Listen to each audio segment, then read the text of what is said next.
Welcome to The Way Home with our host, Charmin Wengender. The time is now to take the next steps home. A journey to self, to discover your purpose, and begin living the life you deserve today. We're broadcasting live on Bold Radio. And now, here's your amazing host, Charmin. Okay, everybody, welcome. This is The Way Home, and I am your host, Charmin Wengender. Thanks for joining me today. I'm really glad you're here. This is a topic that affects all of us. Mental health or mental illness is something that you yourself are experiencing right now, or it's something that someone you love or perhaps work with are experiencing. The thing about mental health that we don't embrace is that it is so rampant in our society, and it does affect so many aspects of our lives, and yet we whisper about it. It's like the topic we just don't want to approach. You know, we all go to a doctor, right? Each year we get our physical and we make sure that everything is working correctly, and we treat the things that aren't working correctly. We go to our dentist and make sure that our teeth are healthy. We go to a nutritionist, or at least we try to eat healthy to make sure that we are serving ourselves the way that we should. And yet, how many people have a therapist? In terms of the population, very few of us. It's not required. And why isn't it? Why isn't it required that each year you have sort of a check-in, making sure that everything is okay? Our health, our mental health affects our job, our relationships. It affects the way we parent, and therefore it affects generation after generation. So why don't we talk about it? You know, the exact cause of most mental illness is not known. It is becoming clear, though, through research that many of these conditions are caused by a combination of genetic, biological, psychological, and environmental factors. What we know for certain is that it is not a personal weakness or a character defect. What we need to start doing is talking about it. We need to lift this veil of silence, of shame, of blame, and start to support anyone who's living with mental illness. Like diseases that happen, mental illness happens. And yet we want people to just get over it, don't we? Oftentimes you think that someone is doing it for attention. People get blamed. We need to embrace anyone who's suffering and offer the support that they need and the guidance that they need to deal with their situation. We need to stop mental illness in its tracks, whether it be with talk therapy, with medication, but we certainly don't want to ignore it, pretend it's not there. You know, if we knew somebody that in our company broke their arm and there it was, you know, hanging limply, unable to be used, unable to function, we certainly would not look at that person and ignore it. We also wouldn't at that moment be upset that they couldn't help us with the dishes or help us fold the laundry. We wouldn't blame them in that moment for being incapable of using both arms. What we probably would do is offer perhaps a ride to the doctors so that they could treat it, right? We don't do this with mental illness. We ignore it. We try to pretend it's not there. It's got so much shame cloaked around it. And so I'm here to talk to you about this mental health revolution, why we need more love, less shame, less blame. We need empowerment and your support starting now. I don't personally have anxiety or depression. I'm certain either you listening have it or you know someone who does. In fact, 18% of our population suffers with a diagnosable anxiety. That's a diagnosable anxiety. How many people do we know that just have trouble in any new situation? It's debilitating. It's limiting. Life is harder for anyone who's suffering with, whether it be anxiety or depression. Think about how hard it is to just get up and start your day if the heaviness and sadness and despair that you feel in a depression is surrounding you, is consuming you. These people need credit. We need to support them. And because they show up and because they're working so hard. Life really is harder. And these people, they're alienated and they're misunderstood. And oftentimes they lash out because they're so misunderstood and they're so angry and they're misplaced emotions, right? So we alienate them, then they alienate their family, right? We break up families, or that's if the parent is the one suffering. And if it's the children, right? Teachers, look at your students. Are they giving you signs? Are they isolating themselves in a classroom? Are they writing about material that is trying to, it's like a call for help if the subject matter is talking about heavy topics, darkness, sadness. Dysfunctional families, they don't announce themselves, do they? They're everywhere. Maybe it's your home, maybe it's another home, but abuse and neglect are everywhere. And what we know about mental illness is a lot of it is a function of the environment. And if it's not dealt with in a home, and if these children aren't taught how to love, how to cope, then they don't grow up with a sense of self. They don't grow up with any self-worth. They don't even grow up with a self at all. They don't even know who they are. And any accolades they do end up receiving in life, they often feel are for the um, act versus for themselves. They don't even see themselves in any scenario. So we've got mental illness, again, beginning at home in many cases. And these children that are in these situations that are not supportive, that are so dysfunctional, that have neglect and abuse, they suffer silently because people are afraid. They're afraid to get involved, right? How many people listening right now grew up in a dysfunctional home and didn't have one aunt or one teacher reach out to them, right? Wouldn't it have meant the world to you if someone noticed? These people feel invisible. So my revolution is not about so much those suffering, although I want you to know I see you, I hear you, and I want to heal you. And I'm sad because I treat so many clients whose home was not a perfect home. And I'm here to tell you, no home is perfect, right? No home is perfect. But when a child is in a home where they are completely lacking love and support, where all they know is neglect or abuse, they are desperate for someone in this society, in their community, to see them. So I am urging everyone to reach out. And teachers, I was reading this book actually, and it was talking about how uh, one teacher said, I've got this material that's showing up in class. I asked these children to write this autobiographical story, and what was revealed was obviously a lot of trauma. And the other teacher's reply to that was, that is why I don't ask um, anyone to do an autobiographical assignment, because I don't want to get involved. See, what we're doing when we turn a blind eye or when we think that this is shameful, we perpetuate that it's going to continue, that these children become adults, that these adults become parents with issues, right? That this cycle continues. What we need to do is check in. We need to offer that support. We need to guide these people so that they can learn the tools to deal with this. We also, I'm jumping around, but again, we have to decide that we are not going to just judge others, right? There's an expression that says, when you judge another, you do not define them, you define yourself.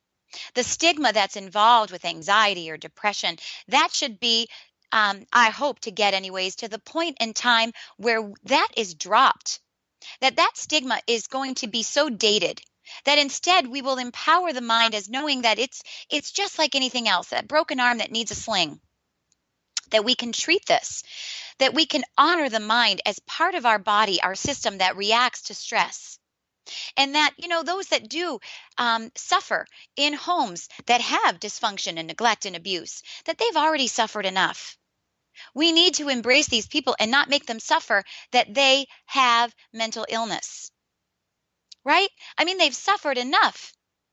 We wouldn't ask somebody to use their arm while it was broken. We would never dream of it. It would cause them too much pain, right? We can't blame those who are suffering. They have already suffered enough. The nature of what they are experiencing, their symptoms, are a reflection of what they've already endured. It's time to help them move and evolve and transform their lives now. Stop turning a blind eye. Start supporting. Stop labeling people. We often label people as shy or creepy, crazy, broken. Instead, let's look at them as they're needing support, and they are entirely human. Your teeth, when you get a cavity, we don't, go off on a tangent and blame you. We simply fill it. Let's simply support. So I was starting to talk about my mom. We are and always have been extremely close. She's the most loving, beautiful soul, and the best mom anyone could ever have. Growing up, she was completely artistic and creative and powerful. Um, she started her own magazine and just was brave enough to go out into the world and start it. Without a background of her own, having her own company. She decided she wanted to start her magazine. And I remember she had to get advertisers before the magazine even existed. So she had to march into these businesses and ask them to advertise in this fictitious magazine, basically, right? So the first issue already had advertisers before it was in print. And that was her confidence. That was her putting herself out there, being artistic and going after what she believed in. And so she did this. And she also was, the home that everyone wanted to come to, always creating a space that was comfortable. My friends all wanted to confide in her. They all wanted to come for dinner. It was a safe place to be. In hindsight, I now recognize that as her attempt to recreate her world versus copy what she came from. She was doing the exact opposite of what she grew up in. And so my world was so stable and so balanced. And she was somebody I just admired. Always enough love to give to not just my brother and I, but to anyone who walked in the door. When I left for college, things changed. See, the thing is with our minds, what we resist, I should say, persists, meaning that what we don't address in our minds, our traumas or things that we've experienced in our life, if we don't deal with it, it finds us. And that's what happened with my mom. She grew up in a very neglectful and abusive home, and she did not receive the love and support any child deserves. And she was the punishment never fit the crime. So she was terribly punished all the time, and just a horrible situation that she never dealt with. When she left finally from home to go to college, she met my father on her first day. And so this was a great escape. She kind of left the hell that she grew up in and escaped into this new world and where everything was possible. And for the first time, love existed. And it was like a salve on a wound. It didn't heal it, but it certainly was a salve. And she was able to medicate for a while, just as people do in more harmful ways with drugs and alcohol, right? For her, love was her drug. And she was great until I left for college. Now, my brother's older than me, so he left first. And when I left, she was suddenly alone. And what happens sometimes for people is we can escape our past for a long time, but eventually we are good. Excuse me. Sorry. We are going to catch up with our past. Our past will catch up with us. And so memories started resurfacing for my mother. And when the memories started resurfacing, they were extremely troubling. And she found herself in the bathroom one day, giving herself bangs. Again, you never know when your past is going to find you, but it will. And for her, it was this really unlikely day, giving herself bangs in the bathroom. And while she was doing it, she kind of slipped into this trance-like state. She was cutting her hair, but in her mind was playing memories, right? So in her mind, her childhood started resurfacing. Very traumatic events were resurfacing, and she lost time. this incredible episode for the first time happened where she literally experienced a time lapse, like a loss of time. And she never told anybody about it, but it happened again, maybe a few days later. And here we are. At this point, it's 20 years later. That day marked the beginning of an OCD habit, an obsessive compulsive habit, where for my mom, it was where she was able to go, a safe place, sort of checking out her emotions on a day-to-day basis in her real life, isn't capable of handling the memories. So she would check out and, trim her hair and allow herself to escape to this space where she could relive without feeling. Well, about 6 months into it, I'd come home from college and I noticed her hair was shorter and I had somewhere to be and we needed to get there and she couldn't get out of the bathroom. And I couldn't understand. I kept getting mad, like, Mom, we're going to be late. We've got this thing. And she really was getting upset at me. And well, I won't go into the extent of how terrible things got, but I will tell you, mental illness untreated is stronger than anyone. And I wrote a paper in college on how I wanted to be my mom. Literally, how many young women want to be their mom?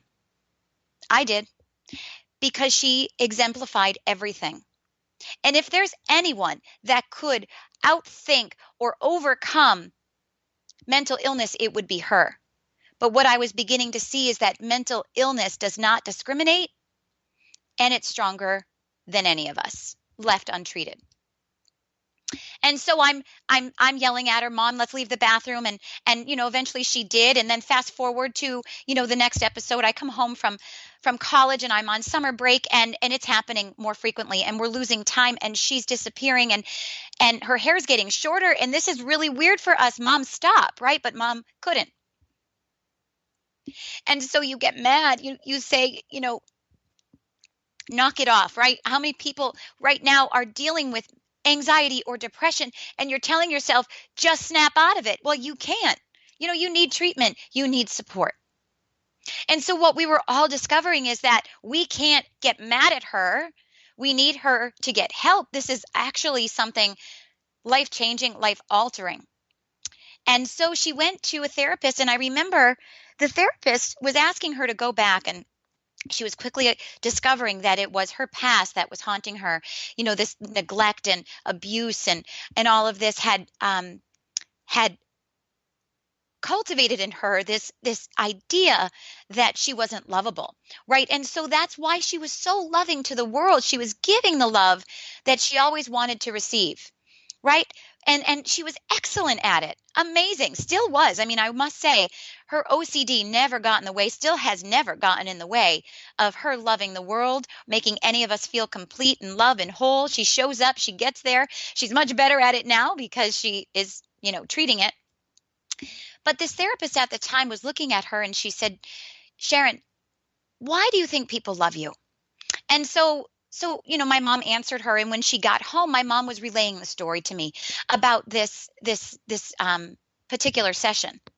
And she was telling me how when her therapist asked her what people loved about her, that she was, listing, that I'm a great cook and I'm really thoughtful and I'm, always showing up for people. And I pointed out to her, Mom, those are all things that you do. Do you know why we love you? Like, do you know why we love you? Not the things that we do or that you do for us.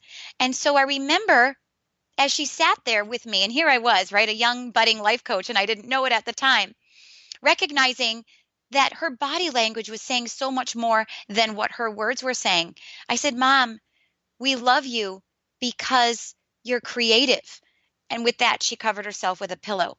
And we love you because you put humor into everything. And with that, another pillow covered her lap.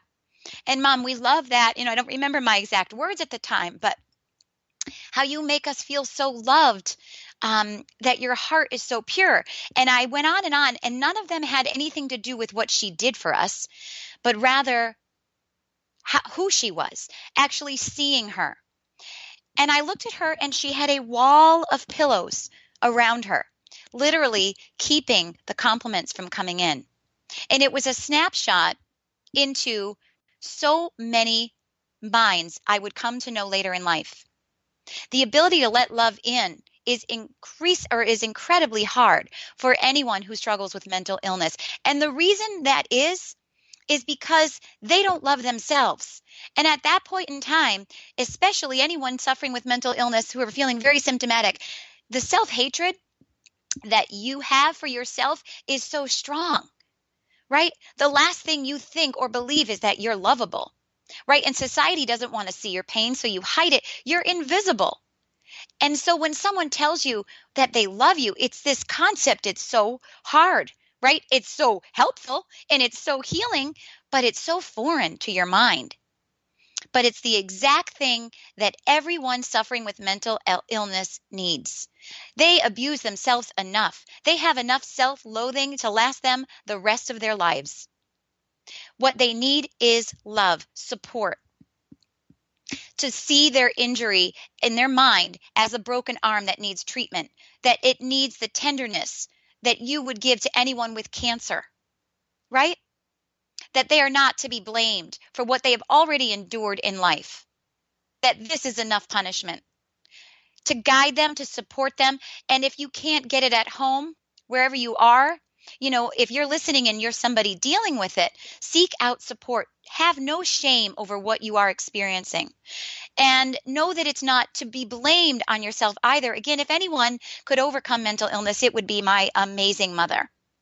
But I have come to understand that this is the most powerful thing. There's so much we don't understand about the mind. In coaching, we say the mind is so powerful that if we knew how powerful it was, we would never think another negative thought, because it can change the way we think. But if you've grown up and all you know is negativity, that's a lot of hard wiring to try to change. And it's not impossible, but it begins with support and with love, right? It can start today, but it has to begin with love.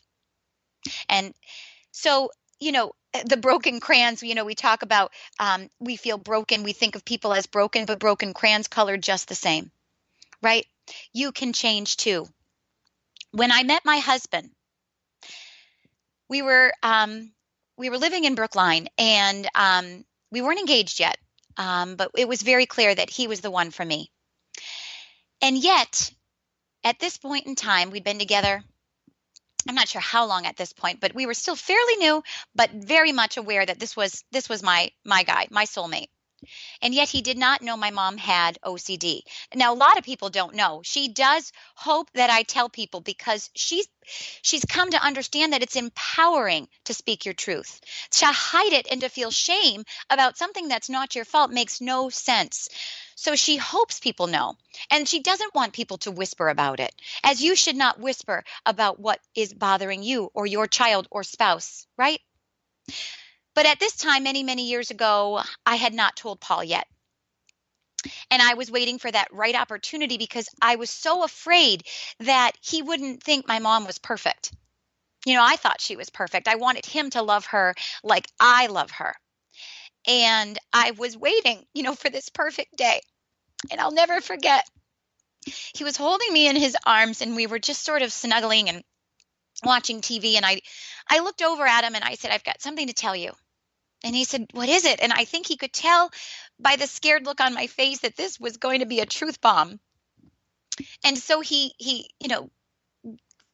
held my eyes and gave me the stage. And I said, my mom, she cuts her hair and she wears a wig because she has OCD.